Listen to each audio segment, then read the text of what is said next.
حضرت عمر جن کو تخت حکومت پہ بیٹھتے تھے اور ان کا تخت کو سونے زبرجد کا نہیں تھا، مسجد نبوی کی چٹائی تھی، اور سارا دن وہاں بیٹھ کے لوگوں کی باتیں سنتے، اور جب رات کے اندھیرے گہرے ہوتے عمر بھیس بدل کے مدینے کی گلیوں کا گشت کرتے۔ کہا تمہارے گھر سے دھواں نکل رہا ہے اور بچے رو رہے ہیں، ان کو کھانا کیوں نہیں دیتی؟ کہنے لگی عمر کی جان کو رو رہی۔ عمر کے پاؤں تلے سے زمین نکل گئی۔ کہا کیا ہوا؟ کہا 3 دن سے ہمارے ہاں کھانے کے لیے کچھ نہیں ہے، روزانہ بچے روتے ہیں اور میں ہنڈیا کے اندر پتھر ڈال کر کے نیچے سے آگ ڈالتی رہتی ہوں کہ بچے انتظار کر کر کے سو جائیں گے، کم بخت سو بھی نہیں رہے، اور وہ پتھر پکیں گے بھی کیا، اور میں عمر کی جان کو رو رہی ہوں۔ حضرت عمر کا کلیجہ دہلنے لگا، فوراً پلٹے، واپس بیت المال میں آئے، گھی کا ایک کنستر لیا، آٹے کی بوری لی، مرچ مسالہ جات بہت کچھ اٹھایا، اپنے کندھے پہ رکھا، بوری اپنی کمر پہ لا دی۔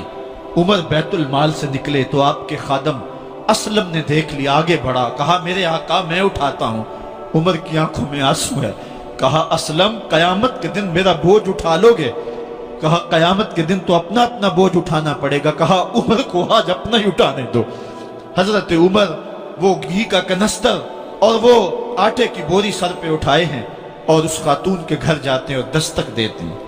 وہ جب دیکھتی ہے اس کی جان میں جان آ جاتی ہے۔ کہا جلدی جلدی آٹا گوندو، اور عمر سبزی کاٹنے لگ جاتے ہیں۔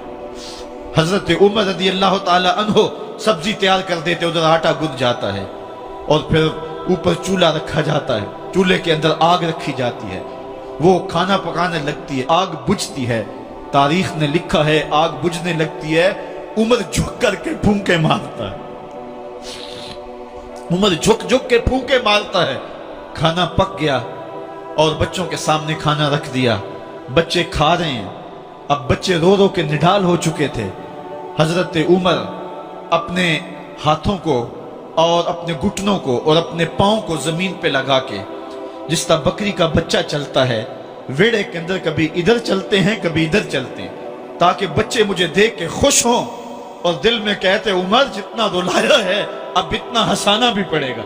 تو کبھی عمر امیر المومنین، یہ میں کسی آج کے جو ہے وہ لوگوں کے ووٹوں پہ منتخب ہونے والے حکمران کی کہانی نہیں سنا رہا، میں اس عمر کی کہانی سنا رہا ہوں جو 23 لاکھ مربع میل کا حکمران ہے، آدھی دنیا کا بادشاہ ہے۔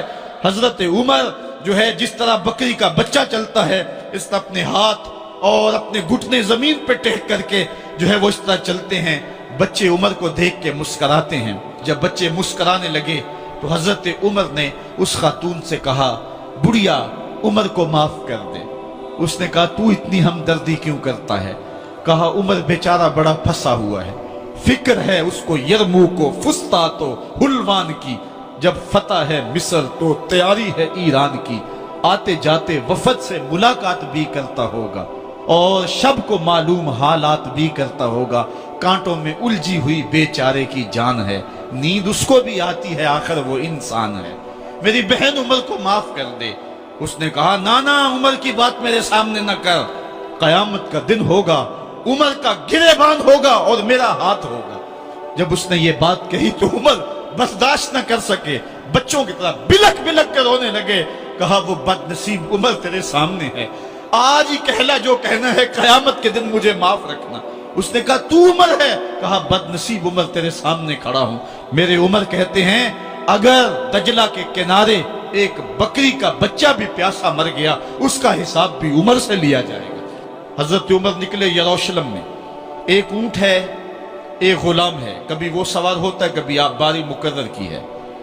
جب قریب پہنچے یروشلم کے تو عمر کی باری نکیل پکڑنے کی اور غلام کی باری اوپر سوار ہونے کی آ گئی۔ غلام نے کہا آقا میں مرضی سے اپنی باری چھوڑتا ہوں، آپ آ جائیں، دشمنوں کے مفتوحہ علاقے میں آ رہے ہیں، تازہ تازہ علاقہ فتح ہوا ہے، اسلام کی شان و شوکت ظاہر ہو۔ عمر نے کہا اسلام کی شان و شوکت ایسے ظاہر نہیں ہوتی ہے، اپنی باری پہ تم بیٹھو گے، اپنی باری پہ میں بیٹھوں گا۔ لوگ منتظر کھڑے ہیں، دور سے جب دیکھا کہا اس کی ہیبت سے کانپتے تھے ہم، یہ تو کوئی حبشی لگتا ہے، رنگ کالا ہے، ہونٹ موٹے ہیں، اس سے تو زیادہ حسین اس کا غلام ہے جو آگے آگے چل رہا ہے۔ حضرت ابو عبیدہ نے کہا دھوکہ کھا رہے ہو، ہمارا آقا وہ نہیں ہے جو اونٹنی کے اوپر سوار ہے، ہمارا آقا وہ ہے جو لگام تھامے آگے آگے چل رہا ہے۔ حضرت عمر رضی اللہ تعالیٰ عنہ کو آگے بڑھ کے جابیہ کے مقام پہ حضرت ابو عبیدہ بن جراح نے استقبال کیا، تو حضرت عمر آگے بڑھے اور انہوں نے آگے بڑھ کر کے حضرت ابو عبیدہ کے دونوں کندھوں پہ ہاتھ رکھا، اور سنو حضرت عمر نے کیا کہا، کہا لا الہ الا اللہ انا کنا اذل قوم فاعزنا اللہ بالاسلام۔ کہا کہ لا الہ الا اللہ، اے ابو عبیدہ بن جراح، ہم ایک ذلیل قوم تھے اور اللہ نے ہمیں اسلام کی وجہ سے عزت عطا کی ہے۔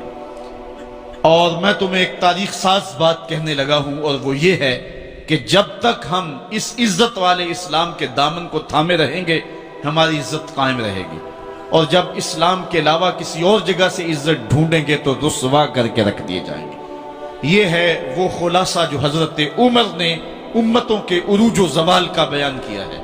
اس امت کو جو خیرات ملی ہے تخت و تاج کی، وہ پینٹاگون سے نہیں ملی، وہ واشنگٹن سے نہیں ملی، وہ وائٹ ہاؤس سے نہیں ملی، وہ محمد عربی کے جوڑوں کا صدقہ ملی ہے۔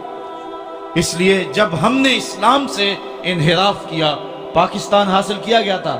پاکستان کا مطلب کیا؟ لا الہ الا اللہ۔ ہم نے اس نعرے کو چھوڑ دیا ہوا ہے، ہم نے انحراف کر دیا ہے۔ آج ہماری نظریں مغرب کی طرف لگی ہیں کہ تخت و تاج اس سے نصیب ہوتے ہیں، اور دنیا کے اوپر ہم رسوا ہو کے رہ گئے۔ ہماری پستی، ہماری زبوحالی، ہماری ذلت کا سبب یہ ہے کہ جس جگہ سے ہمیں عزت ملی تھی ہم نے وہ مرکز ہی چھوڑ دیا ہے۔ اس مرکز حیات کو، اس مرکز زندگی کو، اس مرکز عزت کو ہم نے چھوڑ دیا ہے، اور دنیا کے اوپر ہم رسوا ہو رہے ہیں۔ انہی حضرت عمر کی کہانی ہے۔ وادی تہامہ سے گزر رہے تھے کہ بچوں کی طرح بلک بلک کے رونے لگے۔ کہا عمر جوان آدمی ہو اور بچوں کی طرح بلک کے رو رہے ہو؟ کہا تم نہیں جانتے، مجھے بچپن کی کہانی یاد آ گئی۔ کہا کیا کہانی ہے؟ کہا یہی عرض تہامہ تھی، میرے باپ خطاب نے مجھے 5 اونٹ دیے تھے، کہا انہیں لائن میں کھڑا کرو سیدھا۔